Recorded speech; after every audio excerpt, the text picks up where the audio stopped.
And I'm super glad Andy went before me. That was beautiful. He essentially embodies what it is that I want to speak with you about tonight. And I'm super extraordinarily nervous about what I'm going to talk about because I have never talked about this before, ever. I tend to talk as a subject matter expert on purpose, which I can do really well. I can do that in my sleep. As a chief purposeologist, I've spent the better part of the last 20 years trying to help organizations think about their deeper purpose in the world. Much of our work is inspired by this simple quote from Aristotle. He said, "Where your talents and the needs of the world intersect, there lies your purpose." So when Rand called me in the spring and said the theme of this conference was the fierce urgency of now, you'd think that as a purposeologist, that would be the perfect invitation to say, well, let's roll up our sleeves and get into the needs of the world that everyone in this room has the wherewithal to step up and serve and address in some way. We could easily spend the next 15 minutes thinking about, let's say, the UN sustainability goals and say, of all of these problems that are up here that need addressing, all these needs in the world, which ones are you committed to solving? Which problems could you use your organization's, your wherewithal to actually step up and address and move the ball forward on these topics? And so, in 20 minutes we might figure out if that was a better use of my time. But as I was thinking about this, I was thinking about the people in this room are pretty purpose-driven people. I would say part of what attracted you to Stagen is probably the idea of using your organizations to do good things in the world. There's a level of consciousness that probably exists in this room where you're already naturally wired to think about what are the big problems that you could address. You are people of action, you're in the arena, as it were. And so, you can look at this wall of purpose over here. You are purpose-driven people. So as I thought about the whole fierce urgency of now and the thought of calling people to more action, to step up more courageously and urgently than they already are, I started to get this real kind of pit in my stomach. I started to feel super uneasy. And I think it's because in my own life, when Rand called me, I was at the point of total exhaustion. Total exhaustion. When we are purpose-driven people, are there things going on? When we are purpose-driven people, a lot of times our being essentially can be sacrificed at the altar of all of the worthy and noble doing that we're doing. And so the thought of calling people to do more, when I myself was feeling completely exhausted from being overcommitted to worthy things that needed attention, to projects that I felt really good about. There were things that needed to be done, but I was just exhausted. And it got me thinking, and you know how every once in a while when you're experiencing something in life, you'll get just the perfect quote or the perfect book will appear. And that's kind of what happened to me. I had gone about 100 days without having a break, working super hard, and this quote showed up in my inbox that kind of became the stimulus for what I want to try to talk about today. This is Thomas Merton. He's a Trappist monk. If you don't know who Thomas Merton is, Trappists are essentially like the Green Berets of contemplative monastic life. They go into deep silence, they're very contemplative, they essentially remove themselves from the world. But with Vatican II, essentially a lot of contemplatives were called to bring the world of contemplation into the world of action. And so, at any rate, a little bit about him, but I got this quote in my inbox, and I'm just going to read the thing in its entirety because I suspect that if you're like me, this might hit you in a pretty poignant way. It certainly hit me in a pretty poignant way. He said, "There's a pervasive form of contemporary violence to which the idealist most easily succumbs: activism and overwork. To allow oneself to be carried away by a multitude of conflicting concerns, to surrender to too many demands, to commit oneself to too many projects, to want to help everyone and everything is to succumb to violence. The frenzy of our activism neutralizes our work for peace. It destroys our own inner capacity for peace. It destroys the fruitfulness of our own work because it kills the root of inner wisdom, which makes our work fruitful." When I read that, it hit me in my soul. I don't know if anyone else can relate to that, this quote in the room, the way that it hit me. And certainly as somebody who has spent the better part of the last several decades advocating for being people of great purpose, for saving the world, for doing what we can do to impact the world for the better, the thought that you could do that to such an extent that it would become a form of violence in your own life, that it would come at the sacrifice of your being, just hit me really hard. It hit me because I felt it internally. Even though I was doing the things I felt really positive about, things I felt like were making a difference, I was making good use of my gifts, I really felt like my being was on empty, so to speak. So when you look at the work of the mystics and the monks and who are advocating for things like presence and for things like savoring the world and for attending to your being, that really intrigued me. And I don't know if you're like me at all, but a lot of times when I think about those things, I think that's for the yogis, that's for the mystics, that's for the monks. That's not for me. We're people who are wired to be in the world. We're doers. And so I've been really playing around with this idea of what's the relationship between purpose and presence, between saving the world and savoring the world, between doing and being. And I've come to kind of this place where I feel like that's where the real magic is. It's interesting, when I was listening to that Neil Tyson deGrasse, the world thing, most astounding fact, what came up for me was that quote from Joseph Campbell where he says, I don't think people are as interested in the meaning of life as they are the experience of being alive, which I think the world of presence and savoring the world and being is about the experience of being alive. I would take a little bit of issue because I think it's both. I think people want a meaningful life. They want to know that what they do matters. They want to know that they're using their gifts to make a difference. And simultaneously, they want that rich felt experience of actually being alive. Because if all you're doing, not all, if it's all doing without being, you can wear yourself to the bone. You can feel completely exhausted, completely depleted. But if you're only being and you're not doing, that's actually can feel like complacency in the face of human suffering. We're not really called to go to the mountaintop or just retreat like hermits. We are in the world. So I'm really playing around with this relationship between how do you wake up every morning driven by a purpose to make things better while simultaneously being present to all of the beauty just as it is. How do you wake up hell-bent on saving the world and doing your part to making it better and savoring every second of it along the way? How do you balance both doing and being? And while I was thinking about this, I came across this quote from E.B. White. E.B. White's the author of Charlotte's Web and other kind of children's books. And he had this great quote where he said, "Every morning I awake torn between a desire to save the world and an inclination to savor it." This makes it kind of hard to plan the day. Now, I think for the people in this room, if we wake up with a choice to save the day or savor the day, which one are you going to do? Come on, you're going to save the day. We are purpose-driven, we're doers, we're going to save the day. Probably 90% of the time we're going to choose to plan our day based on what we can do. And maybe we'll savor during our vacation or during some kind of remote time. It's really important to remember the rest of his quote, which said, "If we forget to savor the world, what possible reason do we have for saving it? In a way, the savoring must come first." I chose this picture. This is at the top of Haleakala in Maui, or as I like to call it, Haleakala. But anyway, it's a beautiful place to watch the sunrise or to watch the sunset. Either one. You cannot help but savor the beauty of the world when you're sitting on top of a volcano, just watching with complete awe what's in front of you.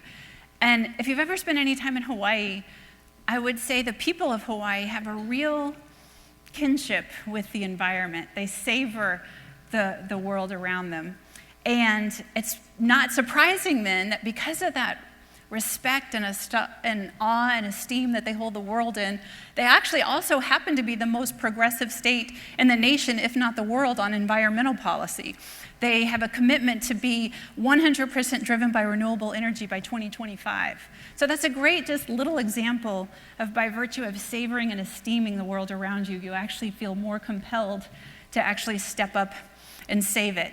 When I was talking about this whole concept of the being and doing and purpose and presence, Rand reminded me of the simple but kind of illustrative example of inhaling and exhaling. Like, nobody would say that one of those is more important than the other.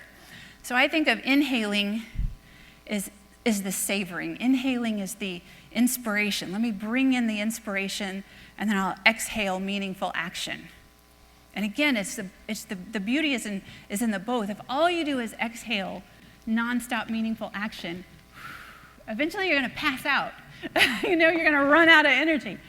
Of course, if all you do is inhale, you might get really high, but you might not accomplish very much. So the goal is this constant ebb and flow. Inspire, act, kind of the two of those together.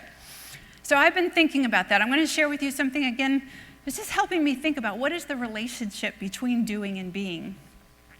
One way I've come to think about it, it's actually brought a renewed sense of interest in the tradition in which I was raised, is I think about doing exists in the horizontal time, in chronological time. So this event happens in chronological time. Your day unfolds in chronological time. You have things you need to accomplish, things you need to do. Your lifetime, you're born into this world, and then you have 80 years before, as Vid says, you start planning for your disappearance. So that's the horizontal time. And most of us spend most of our presence and our mindfulness focused on present time. There's also a vertical dimension of time that exists right now in every single moment of the day. And your vertical time represents, to me, lower and higher levels of being. When you walked in this room, you were at a level of being. Hopefully, by the time you leave, you'll be at a different level of being. I almost think of this level of being as like a dimmer switch. Sometimes your level of being can be so depleted that there's barely a detectable light coming from you. Other times, when you've taken the time to nurture and care for your being, it can be so bright it's almost blinding. That's kind of the realm of mystics and saints and people who have really attended to their being, and they show up. These two things intersect with each other. How your level of being affects how you show up in the world. It affects what you choose to do in the realm of the horizontal. That's a little esoteric. I've never had a presentation with a cross in it, but for me, that was a helpful way to think about the relationship between the two. Maybe a more accessible metaphor would come from thinking about a skyscraper. So you think about these 80-story skyscrapers in New York. Think about any hotel you've stayed in there. There's 80 levels. Those could be 80 levels of being. Now, I don't know about you, but when I check into a hotel in New York, if they tell me, Miss Rushing, your room is on level 2, I immediately, I'm like, oh, God. I can already hear the sirens that are going to go off all night that I'm going to be paying attention to. I look out the window, I see traffic, I see congestion, I see kind of this frenetic energy, and it affects your kind of state. Now, if they told me when I check in, you're going to the 60th floor, assuming I'm not afraid of heights, I get in the elevator, I ascend going up. It gets quiet up there. It gets still up there. I get a little excited, like, what's the view going to be? I don't know what I'm going to see. It's a mystery what you're going to find up there. But usually, when you're up at a higher level, you look out and you have a whole different perspective. You can actually see a horizon. You can see the relationship between things. You can look down and you can see how the streets intersect with one another. So, at that level of being is going to influence how you come down and show up when you leave that level and come back into the world. It's amazing if you come from the Christian tradition, Jesus is always leaving the people, going up to the mountain, going back to the people, leaving and going up to the mountain. You're never going to stay at one level of being forever. It's just about attending to your level of being and being mindful of your level of being so that you have the capacity and wherewithal to join the world with the right kind of frame of mind. So I suspect if you're like me at all, you might end up with your level of being kind of down there in the trenches a lot because you're so passionate about the doing. There's a lot of passion, there's a lot of work to be done in the world, and often all of that noble doing takes its toll on your being. It takes a real toll. I remember, again, in my tradition, in the Christian tradition, we're called to be not just hearers of the word, but doers of the word, to attend to the orphans and the widows of the world. And sometimes I think to myself, in the name of doing great things, how often am I making orphans of my own children? How often am I making a widow of my partner because I'm off doing something noble in the world? I don't know how many of you were here last year when, I think it was you, or is that Paul right there? Played this beautiful voicemail that was left to you by, I would imagine, your 5 or 6-year-old son, saying, "Hello, Daddy. I don't know where you are tonight, but I love you, and I'm thinking about you." And anyone that was in the room that heard that, because we've all heard that message. We've all had that message from our children. And it was so poignant. And what's responding to that is your level of being. Your level of being will often tell you loud and clear that something isn't right, even though you're doing amazingly purposeful work. And the reason you're traveling around the world, the reason you're gone is because you're doing great things that need done. But that can't happen at the complete expense of your being. So my wish for everyone in this room is, as we're out in the world doing the things that urgently need doing, we also take care of our being. Take care of your being.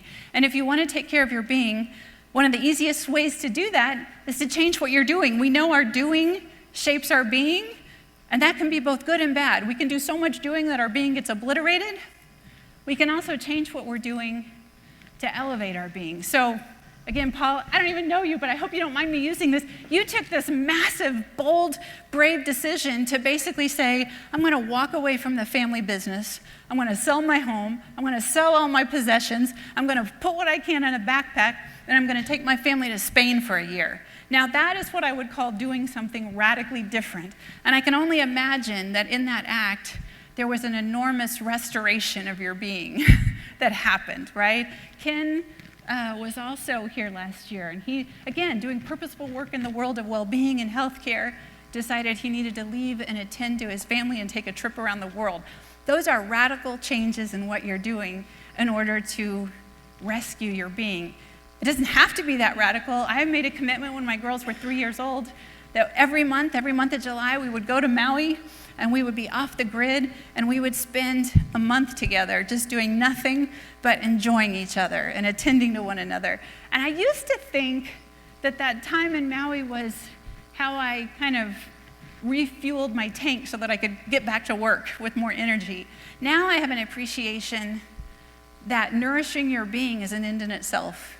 It doesn't need justification that it made me a better doer. I need to take care of myself so that I can be a better human being. Joseph Campbell, how many of y'all have seen The Power of Myth, the Bill Moyer series that was done? It's a great series. In episode 4, Joseph Campbell says, every single person should have a sacred place or a sacred space where you don't know the news of the day, you don't know what's on your to-do list, you don't know what you need to deliver, you don't know what money you owe or who owes you money. It's just a sacred place where your life force, your energy, your essence, your being has permission to just be, unencumbered by the demands of calling upon you from chronological time. So I don't know what that space is for you. You're the only one that can know what that sacred space is where your being is nourished amidst all of the doing. For Julie, it's running 60 miles over the weekend, which is insane. For Rand, it's roller skating in Highland Park to some weird disco music. That's awesome. Rick, we don't know where he goes, but he obviously has some source. So everybody needs to figure out where is it that you go for that sacred space that is liberated from chronological time so that your being can be nourished. And one of the most useful things that I picked up in ILP was the power of a positive no. which is super helpful. When you know what you're saying yes to, that you're saying yes to creating space to nourishing your being so that you can also have more capacity for your doing, it helps you say no to all of the never-ending urgent demands on your time. So anyway, the good news is your doing shapes your being, and also as your being starts to become elevated, your being will shape your doing. Right? Well, the church I go to has a saying that says, your being draws your life. And I came to Stegen in the Mandela ILP class, and now I'm in the Teresa's Dragon's Gap class. And if you think about Nelson Mandela, you think about Mother Teresa, those are two people who spent their entire lives cultivating their being, kind of attending to the higher divine essence within them. Like they attended to that. And as a result of catering to their being, they were able to do and accomplish extraordinary things. I don't think, even if they knew the 2x2 that Wes is really great at teaching, I don't think it was the 2x2 that got them to accomplish what they accomplished. I think it was their being. Your being actually inspires your doing. Your being draws opportunities and people to you. Your being blesses your doing. And I think most importantly, your being is what enables you to infuse love into your doing. I loved everything Andy said about we all have a desire, a yearning, a capacity to infuse love in everything that we do. And Mother Teresa has a great quote. It could have been the quote that ended Andy's speech, was it's not what we do, but it's how much love we put into it. Be the living expression of God's kindness. Let there be kindness in your face, in your eyes, in your smile. So how do we do that? How do we put love into our doing? I believe that to express love in our doing, we have to attend to our being. Love isn't something you put on the to-do list. It's something that emerges from nurturing and attending to higher influences.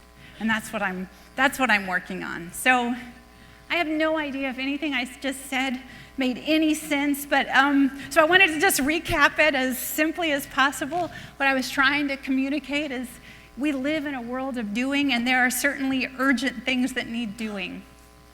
We also live in a world of being that we can tune into at any moment in time. So take care of your being, because often your being is sacrificed in the name of great doing. If you want to raise your being, our doing shapes our being. So if you want to change your being, change what you're doing. And as you change what you're doing to influence your being will shape your doing. I feel like that Frank Sinatra song, who-be-doo-be-doo, who-doo-be-doo-be. They are kind of strangers in the night, the doing and the being. They feel paradoxically at odds, but they're not. They shape one another. So as you kind of reach higher levels of being, naturally what you do will evolve, and you'll be able to achieve higher levels of doing. And hopefully you'll do it with the same love in your heart that Andy so beautifully demonstrated in the ways of Bickford. Thank you very much. I hope that was somewhat helpful.